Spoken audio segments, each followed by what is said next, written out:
You are listening to John Henry Drums.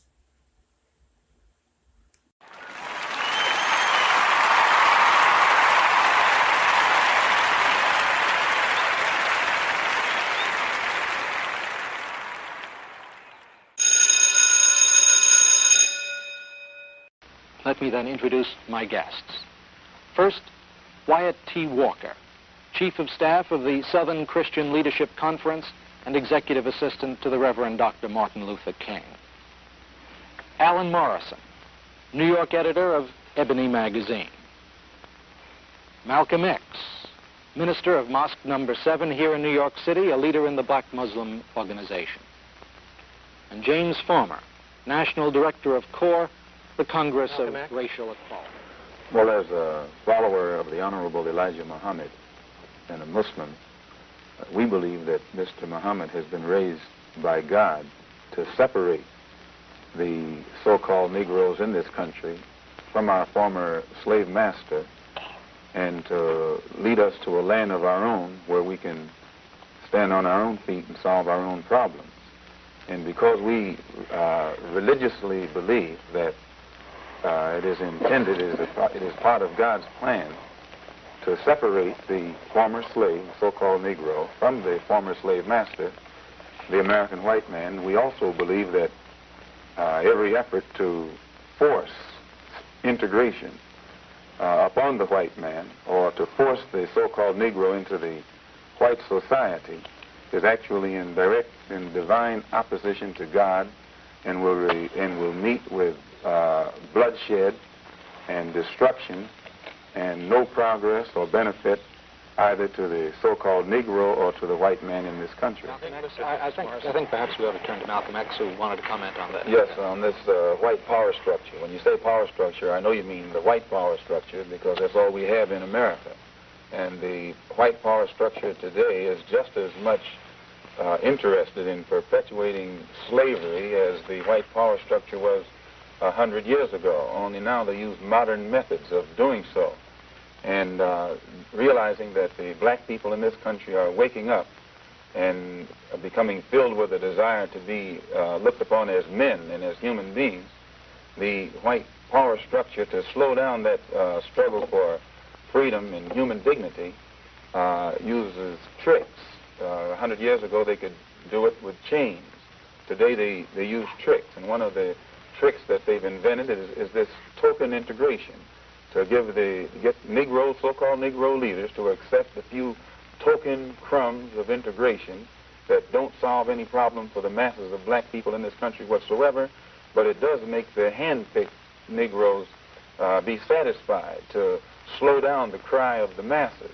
And a good example of that is as soon as the spirit of rebellion or revolution began to spread among the masses of black people in this country, and they began to take an active part, and they showed that they weren't confined to this nonviolent approach, then the government or the power structure began to sit up and take notice. And now, as you said earlier, the president is talking about new legislation and to put it, take it out of the streets and put it back in the courts. Why, as long as it's in the streets, it's in the hands of the masses of black people who will not compromise or who cannot be bought out.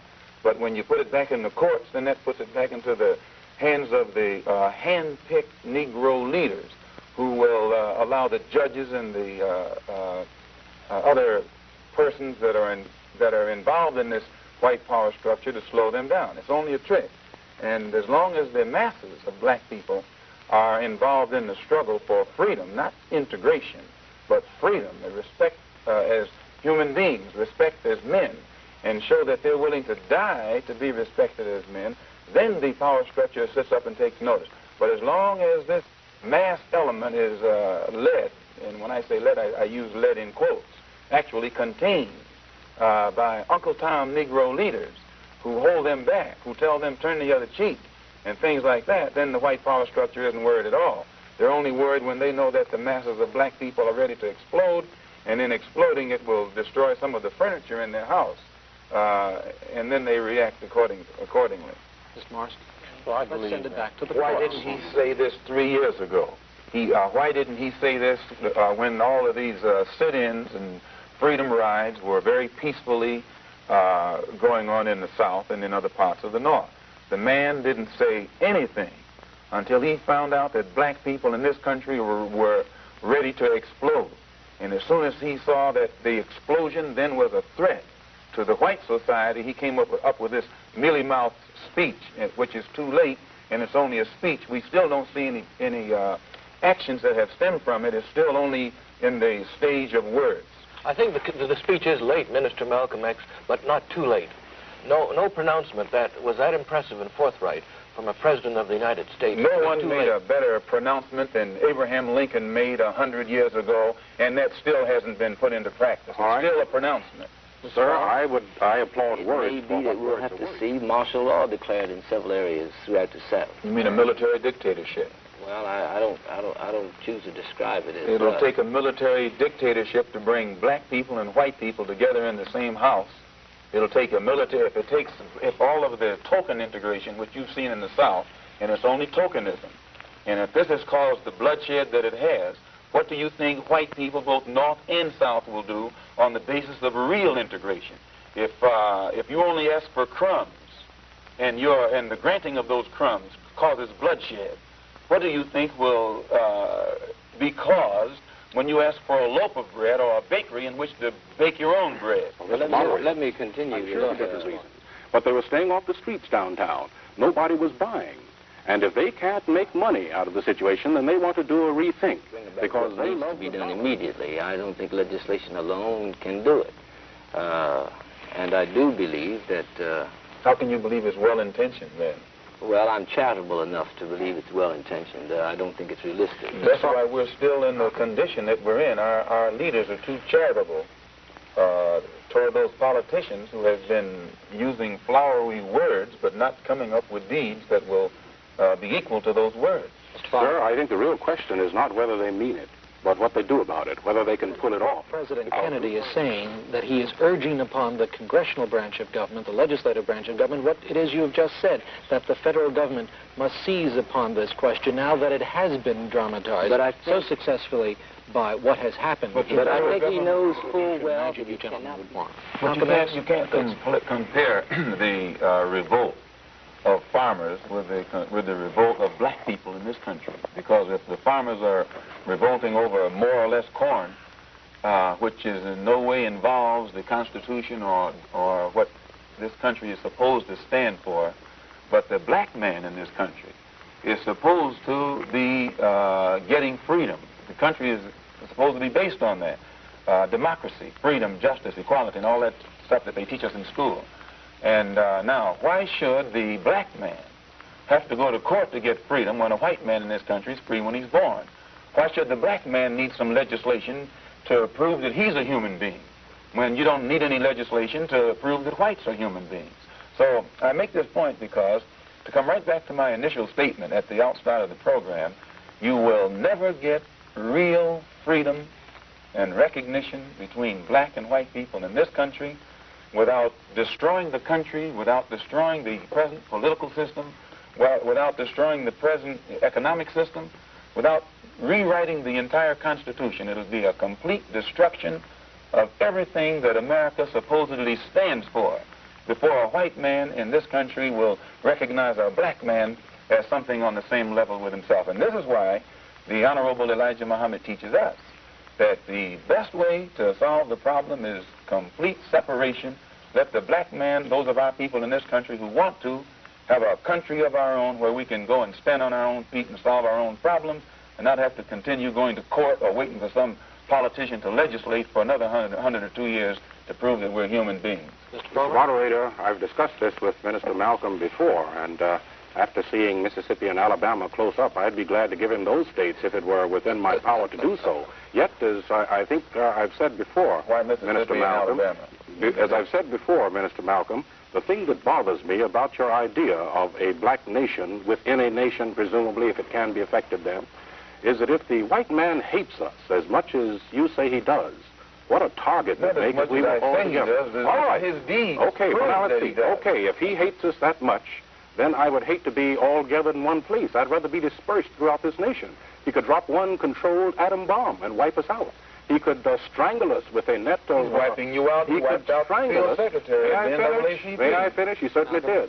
But he could strangle us with an economic noose around our Negroes are strangled already. All right. Your own, Gentlemen, I would rather be dispersed, Minister Malcolm, and I think then I would make a poor target. You know, if you're all together, one gun can shoot you. Harlem is all But if you're together. scattered. Washington, D.C. has already become an all... Washington, D.C. has already become an all-black city. This is why Harlem is being strangled economically, I think, now, and this is why this summer we plan to have task force people, volunteers, working in key sections like Harlem. The gentlemen are saying that we can expect this year to find some kind of massive economic... The year of '63 action. is going to be a year of decision for America and for the Negro community. There's talk also now, of course, in the papers today, on this day, of a massive march upon Washington. Do you feel that this will take place? Conscientiously to end segregation and to create equality between Negroes and whites in America. But I would... Why then don't, if there are many whites who are trying to do this, why isn't more being done about it? Well, Because what you're saying in essence is that the government is responsible for segregation, that the government is subsidizing segregation, that the government is the one that's actually instigating and carrying out this segregation that the politicians profess to be against. Well, more should be done about it. Of course, I will readily grant that. But, and the second point, I think that the federal government is aiding and abetting the continuance of segregation in the South if it persists in making financial subsidies from public funds available to states which defy the courts of the land and which refuse to implement the ruling of the United States Supreme Court in 1954. I also want to point out as strongly as possible that that traditionally successive federal administrations have failed to tackle the problem of using coercive action, and I use that term in its constitutional context, against the segregationist Southern governments. And they have done it for political reasons. All of the segregationist Southern governments are Democrats. You have a Democratic administration sitting in Washington, D.C. But whoever practices it is still wrong. But the point is, how can the Kennedy brothers, who are Democrats and are supposedly some of the strongest politicians in this country with political power, how is it that they cannot get their segregationist party members to go along with their program if the program of the segregationists differs from the program of the whites who are in power in Washington, D.C.? Well, I don't think they should try very hard, because obviously there's a fundamental conflict. They have to be in cahoots with each other. Policy, philosophy, and ideology between the Democrats outside of the South and the Democrats in the South. The Democrats in the North never condemn and disassociate themselves from the Democrats in the South. It is the Democrats in the South who defect from the party. I wish to make one correction there. That was done in 1948 by President Harry Truman, who challenged the segregationist South and introduced and advocated a civil rights program which resulted in the secession from the Democratic Party. It was a temporary secession, mind you, but nevertheless it was a secession. And was the civil rights program passed? No, it wasn't. Mm-hmm. Yes, I'd like to point out, Alan Morrison indicated, by using coercive means, either economic coercion or political coercion or what have you, or the type of coercion that we are using in the streets now.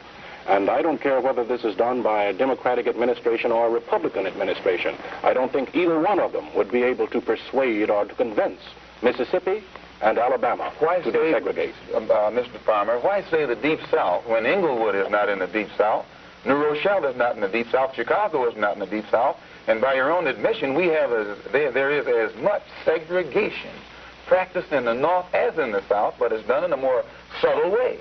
And the mistake that is made by many of our people who are in this so-called civil rights struggle, I have to say so-called civil rights struggle, is they always make a distinction between North and South. You don't find the black man in the South doesn't catch as much hell as the black man in the North. Only difference is the black man in the South knows where it is, and the black man in the North is being tricked every day by white liberals who grin in his face and pretend to be his friend, but at the same time is practicing segregation just as much as the white man in the South is practicing.